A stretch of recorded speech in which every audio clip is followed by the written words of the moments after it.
Bagaimana kita nak tahu dalam tubuh kita ni ada jin atau tidak? Jin boleh masuk tak? Nak tahu tu dalam tubuh manusia. Hukumnya boleh masuk. Faham? Banyak dah berlaku jin masuk dalam tubuh manusia. Imam Ahmad sebut dalam kitab Musnad Ahmad Hanbal, okey, jin pernah masuk dalam tubuh seorang budak perempuan pekerja istana di Iraq, Baghdad tu lah, di zaman dia. Pernah masuk. Lalu berobat habis tak lama tak jadi apa, jadi gila babi budak perempuan. Wah, tapi cabut kain, cabut suruh, lanyang bola. Faham? Lalu kata raja kata ada dengar seorang nama Ahmad bin Hanbal, orang ulama minta tolong dia mari istana nak berobat ni. Faham lagi? Suruh pergi rumah Imam Hanbal ni. Jadi gilah buih raja ni, pesuruh raja ni pergi lah. Imam Ahmad, raja suruh pergi istana. Apa? Jadi gila seorang pekerja istana perempuan. Mungkin berobat dia, pandai berobat. Dia kata kita ngajar sini. Suruh mari sini.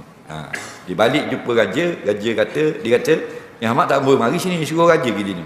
Bawa budak tu. Dia bawa tu. Imam Ahmad, dia tak akut orang dia. Kalau kita ngakut ke bewok pergi. Tahu tak? Kita tak pergi. Raja kata suruh dia mari sini, kata raja panggil. Dia panggil kali lagi tak pergi kok. Dia tak mau mari, dia kata awak mari budak tu pergi dia.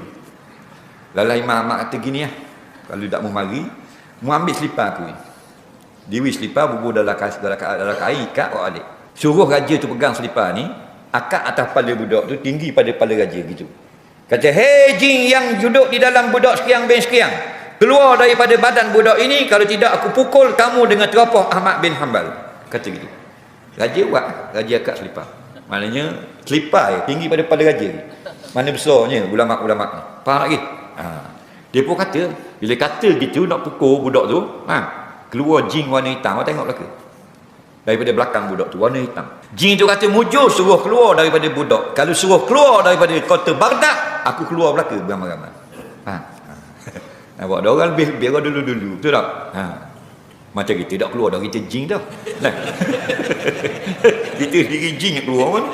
Itu jin masuk. Bila masuk dalam badan, dia kacau. Dia suruh kata benda ni, dia suruh jalan begini, dia suruh bangun, dia suruh terjun air, dia suruh masuk lautan macam-macam. Dia jadi gitu, ikut. Sebab tu dalam ilmu psikiatrik moden, dia tak kata jin. Kalau dia pandai tinggi mana, belajar Island ke, belajar Melbourne ke, doktor akan tanya, ada dengar suara? Itu mesti tanya. Faham lagi? Suara tu, suara jin. Suara tu yang suruh bangun, buang luar. Faham? Dia tak.